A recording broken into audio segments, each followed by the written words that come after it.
description. Imagine everything you know stops dead.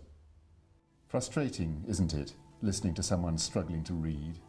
But how frustrating must it be for the reader? This film looks at Mears-Erland syndrome, a visual perception disorder in which people experience distortion of printed text and find it difficult to concentrate for long periods of reading and writing. Mears-Erland syndrome consists of perceptual distortion of text and discomfort. The perceptual distortions of text often include illusory movements of the letters, blurring, and usually also a sensation of glare, and that sensation of glare is often associated with discomfort, eye strain and headaches. We've studied more than 600 children, testing them individually, in more than 20 schools, and we find that from one school to another the proportion is always similar. At least one child in every 5 has some symptoms of the syndrome, and 1 in 20 are really quite severely affected. So that when we use a coloured overlay in those children, their speed of reading increases by more than 25%. As children progress through school, the books they are required to read become more difficult to see.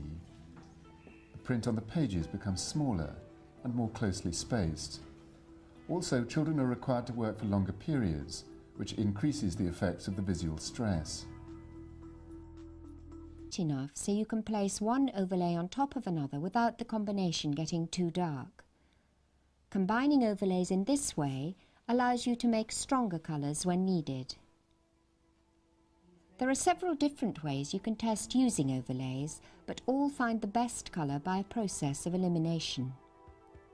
In one method shown here, a booklet containing pages of identical text covered by a range of coloured overlays is used to present the different colours.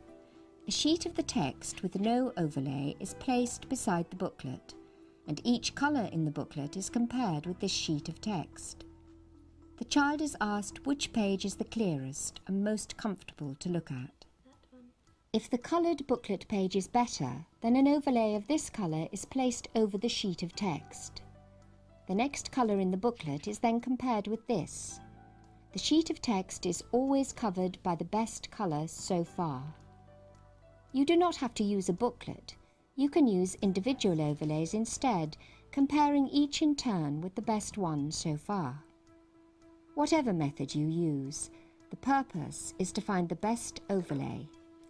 Sometimes the best overlay reduces the distortions of the print, but does not get rid of them completely.